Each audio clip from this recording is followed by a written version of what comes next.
Ya, sampai kapan? Betul kan?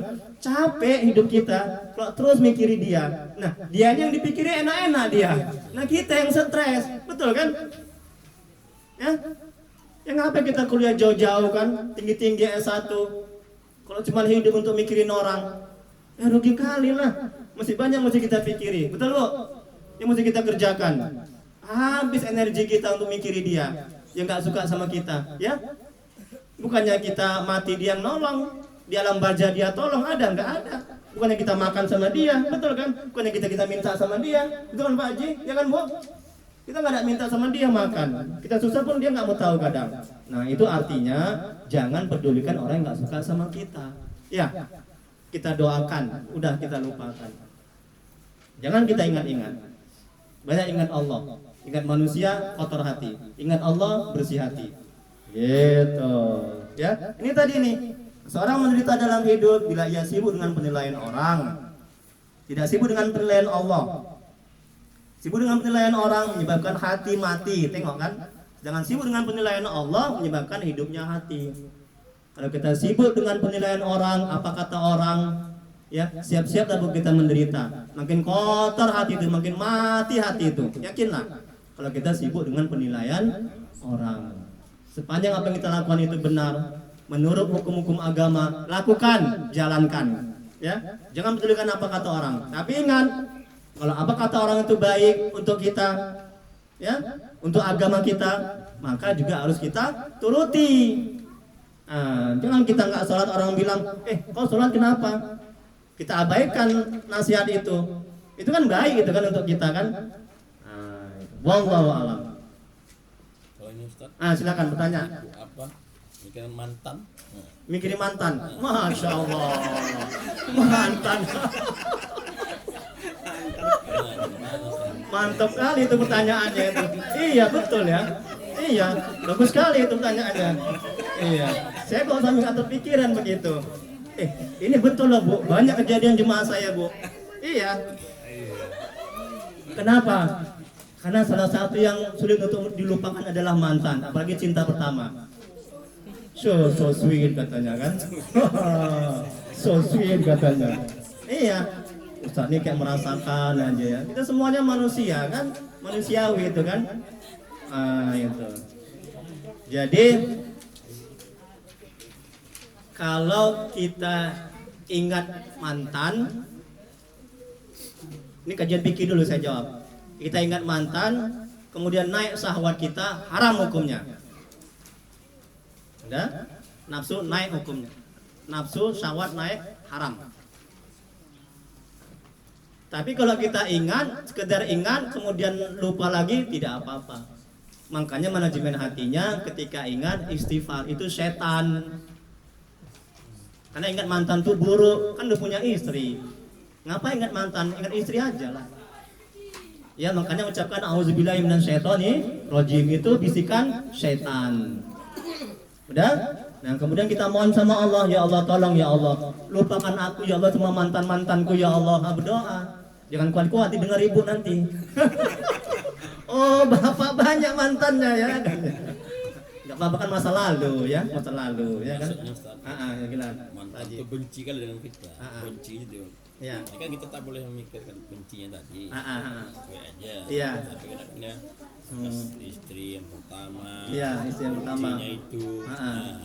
Jadi selesai. Iya, jadi mantan itu benci kali sama kita. Satu dipikirkan. Dipikirkan. Iya, jadi kalau misalnya itu tadi kaji kita yang di awal. Nah, jadi kalau mantan itu benci kali sama kita, atau mungkin karena kejahatan kita, ya kan? Kita pernah nyakiti dia. Nah kita minta maaf lah. Karena Allah belum memaafkan kita kalau kita belum memaafkan sama hamba. Bu, Allah tidak akan memaafkan kita kalau kita tidak minta maaf sesama orang kita zolimi, sakiti. Kalau ada haknya yang kita ambil, kita pulangkan. Itu syarat-syarat kita bertobat. Yang pertama mohon ampun kepada Allah. Kemudian kalau kita ada menyakiti orang, ini apalagi kan mau puasa Ramadan ya kan, saling bermaaf-maafan nih antara guru nih, mungkin ada saling menyakiti, ya kan? Kita ngomongnya baik, tapi di hati kita, di hati dia nerimanya sakit, kan kadang gitu. Niat kita bercanda, kan gitu ya seringnya Bu ya, antara guru kan. Nah, tapi tanggapan dia nyakiti. Makanya memaafkan sebelum Ramadan itu baik dan perlu dan penting. Jadi syarat tobat begitu. Nah, kita minta maaf sama orang-orang yang kita zolimi. Udah? Nah, kemudian kalau dia tidak memaafkan, itu urusan dia kepada Allah. Dan kita tidak lagi diminta pertanggungjawaban di hari akhirat, di hari kiamat. Tugas kita udah selesai, minta maaf. Yang salah kalau kita nggak minta maaf. Terus yang kedua, kalau dia masih benci, masih dendam, itu urusan dia, bukan urusan kita sama mantan.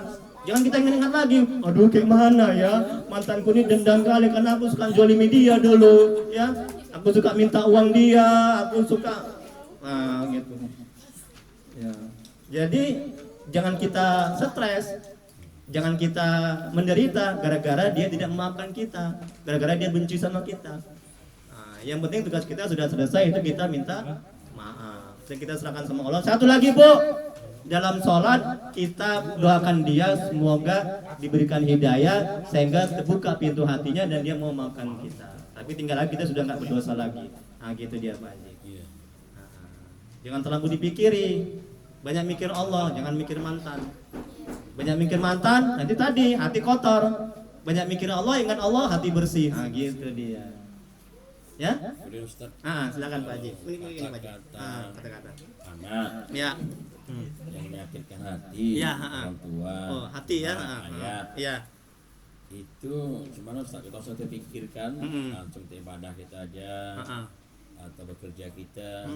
Tapi kan selalu terpikir tuh Ustaz. Ya. Kalau anak-anak yang menyakitkan hati, Ya. tak bisa kita bekerja dengan tenang. Betul. Tapi kan anak nggak tahu tentang apa yang kita rasakan. Ya. Jadi itu cuma Ustaz, kita tak pedulikan dengan Ya. ucapan yang menyakitkan hati. Ya, betul. Kan selalu terpikir tuh Ustaz. Iya, Tapi betul. tadi penyerahan yang Ustaz sampaikan, Ya. tak usah pikir-pikir kan, Iya. nanti bisa menyakitkan hati. Iya. Nah, tapi selalu terpikir, Betul ya. apalagi anak kan. Nah, jadi cara mengatasi itu macam mana Ustaz? Kita Iya. tak usah mikirkan dia, tapi Iya. selalu terpikir. Iya. Memang kita tak minta apa-apa sama dia. Betul, betul. Karena Iya. di anak kita, gimana cara menghilangkannya Ustaz? Iya. Terima kasih. Ya, Masya Allah, tabarakallah ya. Alhamdulillah, semoga Allah memberkahi ya. Kebaikan Pak Haji, amin ya rabbal alamin. Hidup ini kan, hidup ya, ceramahnya ya, udah tanya jawab gini. Ustadz, bagaimana manajemen hatinya agar kita tidak stres, sengsara, menderita ketika ada anak yang menyakiti kita sebagai orang tua? Macam mana caranya? Gitu ya Pak Haji ya? Iya. Nah gitu. Jadi Rasulullah SAW bersabda, Allahumma sholli wa sallim alaihi, ya, dijawab ya. Nah, yang artinya apabila engkau melihat kemungkaran kata Nabi, maka cegahlah dengan cegahlah dengan 3 hal. Yang pertama dengan kekuatan, gitu kan? Yang kedua dengan nasihat, kalau nggak bisa dengan kekuatan, kita nasihati. Anak yang menyakiti orang tua itu kemungkaran. Kewajiban orang tua mesti menasihati, nggak boleh kita biarkan. Nah, itu durhaka. Anak kamu menyakiti ayah, kamu sekarang harus minta maaf. Nah, begitu. Ya. Jadi kalau kita nggak mampu menasihati anak supaya dia minta maaf, yang ketiga kata Nabi, dengan hati, yaitu kita ingkari perbuatan itu, bahwa perbuatan itu dilarang oleh Allah. Kemudian kita berdoa kepada Allah semoga dia diberi hidayah menjadi anak yang baik. Kita mampu sebagai orang tua, kita nasihati kemungkaran itu. Nggak boleh gitu nak ya, anak harus minta maaf. Kemudian udah kita lupakan, jangan kita terus ingat-ingat kesalahan dia. Semakin kita ingat-ingat, ini manajemen hatinya. Bu, perhatikan ini penting. Semakin kita ingat-ingat kesalahan anak, semakin benci kita kepada dia, semakin dendam kita kepada dia, dosa kita. Kalau terus kita dendam, apalagi sama anak kita. Ya, di masa Nabi ada yang bertanya, Rasul, orang tua saya kafir, boleh nggak saya berbakti sama orang tua saya? Kata sahabat kepada Nabi, itu kafir loh. Apa kata Nabi? Silakan kamu berbakti. Tapi masalah agama, lakum dinukum waliyadin. Nah itu dia. Itu sama kafir. Nah, apalagi sama anak. Jangan kita terus-terus ingat kesalahannya, keburukannya. Semakin kita ingat-ingat keburukannya, kesalahannya, kita nggak akan bisa ikhlas, kita akan dendam, kita nggak akan bisa ikhlas dalam membesarkannya, dalam mendidiknya. Yakinlah. Di tugas kita menasihati, udah lupakan, kita doakan, ya. Dalam sholat kita semoga dia menjadi anak yang baik. Ingat Bu, perhatikan Bu, kita nggak bisa membuat anak baik, betul? Kita nggak bisa memberi hidayah, betul? Nabi sekalipun Bu, ayah Nabi Ibrahim tidak beriman, ya kan? Anak Nabi Nuh, istrinya tidak beriman, betul? Istrinya Nabi Lut tidak beriman, paman Nabi tidak beriman. Itu Nabi loh, ini jamin masuk surga. Kenapa lagi kita nggak bisa membuat anak kita itu beriman? Tapi Allah yang bisa, Allah yang memberikan, bolak-balikan anak kita menjadi baik, Allah yang memberikan hidayah, betul?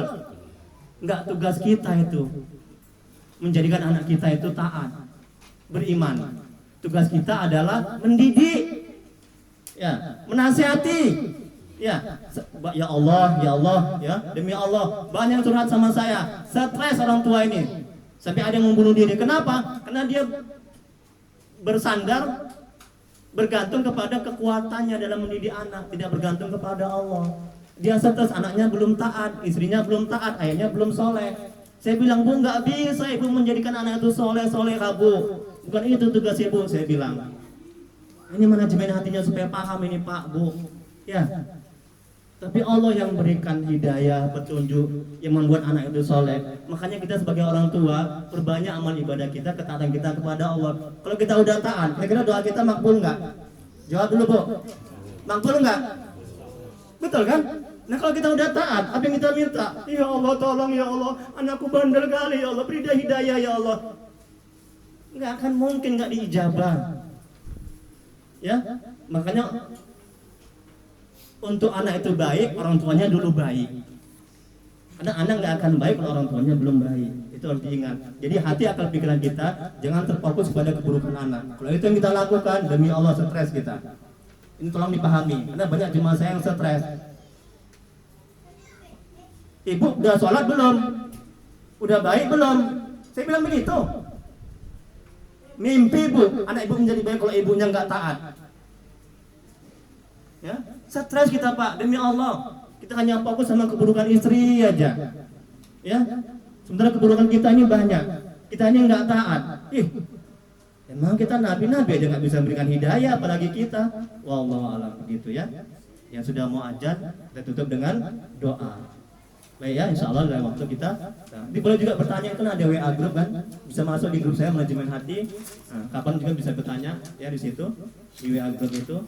Nanti kalau pertemuan selanjutnya, masukan dari saya, kita buat muhasabah, ruqyah berjemaah manajemen hati. Kita tutup dengan doa, boleh? Berdoa sama ya. Sudah mau azan ini ya, sekitar 10 menit lagi azan ya, azan zuhur. Sekarang 12:25. Astagfirullahaladzim. Untuk mengambil berkahnya kita doa ya. Alhamdulillah. Bismillahirrahmanirrahim. Alhamdulillahirabbil alamin. Hamdan yu'ti ni'amahu wa yukafi mazidah. Ya Rabbana lakal hamdu kama yanbaghi li jalali wajhika wa 'azimi sultanik. Allahumma shalli ala sayyidina Muhammad wa ala ali sayyidina Muhammad. Ya Allah ya Rahman ya Rahim.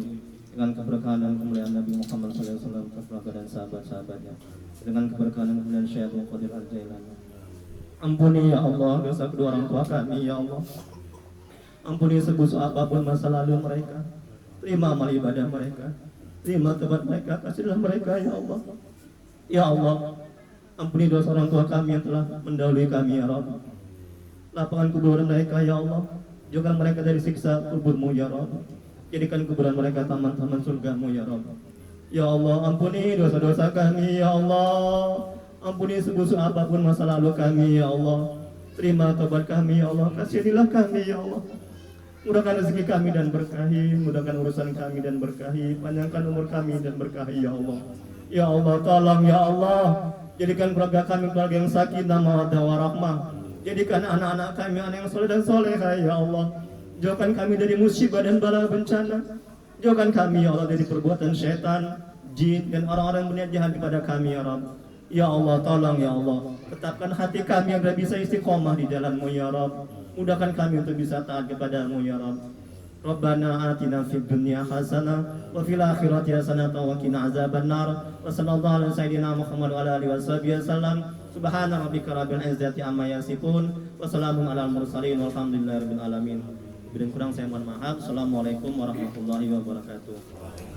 Allahumma sholli ala sayyidina Muhammad. Allahumma sholli wa sallim. Taqabbalallahu minkum wa minkum taqabbal ya karim.